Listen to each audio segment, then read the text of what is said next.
SC వర్గీకరణకు supreme court అనుకూలంగా తీర్పు ఇచ్చినప్పటికీ కొంతమంది వ్యక్తిగత స్వార్థ ప్రయోజనాల కోసం ఎస్సీ వర్గీకరణ వ్యతిరేకిస్తున్నారని ఆరేపల్లి కనకయ్య, దేవులపల్లి నరసింహరావులు ఆరోపించారు.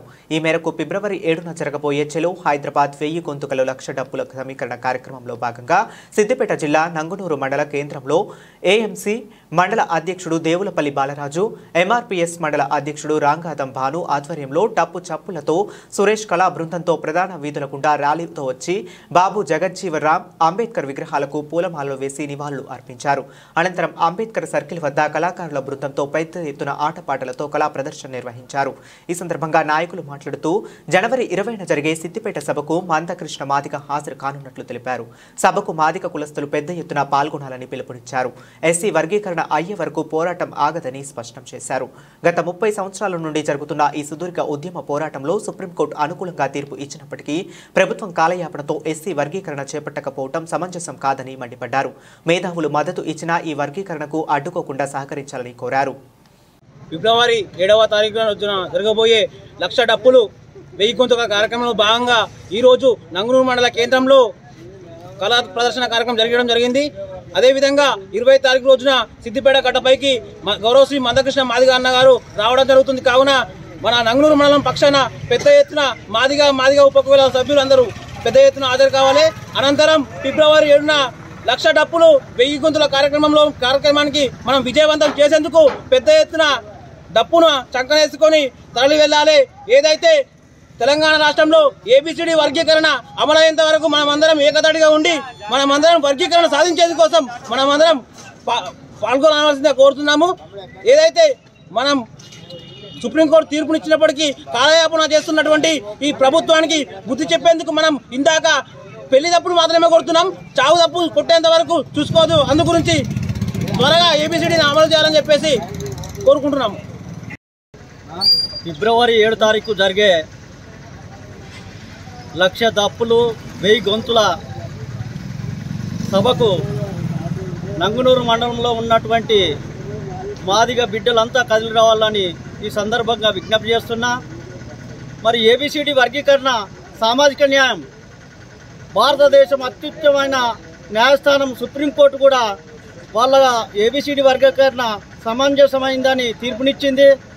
మరి ఆయా రాష్ట్రాలకు ఈ ఏబిసిడి వర్గీకరణ అమలు చేయాలని సుప్రీంకోర్టు చెప్పడం జరిగింది.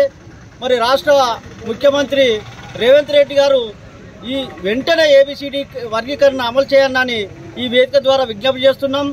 మరి ఇది ఈ ఫిబ్రవరి 7 తారీఖున జరిగే సభకు సిద్దిపేటలో కూడా ఈ నెల 20 తారీఖున మీటింగ్ ఉన్నది కాబట్టి మన నంగునూరు మండల మాదిగ బిడ్డలు అందరూ అధిక సంఖ్యలో కదిలి ఈ యొక్క సభను విజయవంతం చేయాలని ఈ వేదిక ద్వారా విజ్ఞప్తి చేస్తున్నాం.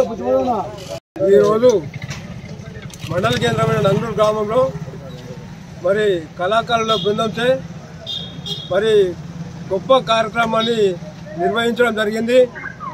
మరి వచ్చే నెల ఫిబ్రవరి 7 తారీఖున మరి 1000 గొంతుకలకు లక్ష డప్పులు లక్షలాది మంది మాదిగల గుండె చప్పుడు వినిపించడానికి మహాప్రదర్శన చేయడానికి తలపెట్టినటువంటి కార్యక్రమాన్ని జయప్రదం చేయడానికి ప్రతి ఒక్క మాదిగ బిడ్డ సిద్ధమయ్యి మరి పోరాటానికి ముందుకు నడవాలని కోరుతా ఉన్నాము. అదేవిధంగా రేపు వచ్చే 20 తారీఖు నాడు గౌరవశ్రీ మందకృష్ణ మాదిగ గారు సిద్దిపేట కార్యక్రమానికి వస్తున్నాడు. అట్టి కార్యక్రమానికి ప్రతి కార్యకర్త మాదిగ సభ్యులు అందరూ కూడా అధిక సంఖ్యలో పాల్గొని విజయవంతం చేయాలని కోరుతా ఉన్నాము. ఈ వర్గీకరణ దశ చివరి దశకు వచ్చింది. ఈ దశలో ప్రతి ఒక్కరు కూడా వెనుకాడుకు వేయకుండా ముందుకు సాగి వర్గీకరణ సాధించుకోవడానికి సిద్ధంగా ఉండాలని కోరుతా ఉన్నాము. ఈ మొన్న జరిగిన సుప్రీంకోర్టు తీర్పు రాగానే గౌరవ ముఖ్యమంత్రి రేవంత్ రెడ్డి గారు మేము అన్ని రాష్ట్రాల కంటే ముందే మేము అమలు చేస్తామని చెప్పిండ్రు. ఆ చెప్పిన ప్రకారంగా తీర్పు వెలువడిన వెంటనే ఈ సోదర సామాజిక వర్గమైన మాల వర్గం వారు మరి అడుగడుగున అడ్డుపడుతూ మరి అడ్డంకులు సృష్టిస్తూ ఉన్నారు. మరి గౌరవ ముఖ్యమంత్రి ఉపసంఘాన్ని ఏర్పాటు చేసిండు.